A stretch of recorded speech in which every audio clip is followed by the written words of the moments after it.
অংশ থেকে এসেছে আর দেবতাদের অংশ থেকে। দেবতাদের অংশ থেকে যারা এসেছে তারা ভগবানের নাম গুণ জপ তপ সব করবে, এগুলো সব তারা করবে, এগুলো সব। দেখা জানাচ্ছেন কি অনুবাদ, অসুর স্বভাব ব্যক্তিরা ধর্ম বিষয়ে প্রবৃত্তি এবং অধর্ম বিষয় থেকে নিবৃত্তি হতে জানে না। তাদের মধ্যে শৌচ সদাচার ও সত্যতা বিদ্যমান নাই। প্রতিটি সভ্য মানব সমাজে কতগুলি শাস্ত্রীয় নিয়ম কানুন আছে যেগুলি প্রথম থেকে মেনে চলা হয়। বিশেষ করে আর্যদের যারা বৈদিক সভ্যতাকে গ্রহণ করেছেন এবং যারা সভ্য মানুষদের মধ্যে সবচেয়ে উন্নত বলে পরিচিত।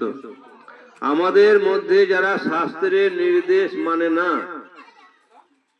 তাদের বলা হয় অসুর বলে গণ্য করা হয়। তাই এখানে বলা হয়েছে যে অসুরেরা শাস্ত্রের বিধান জানে না এবং তাদের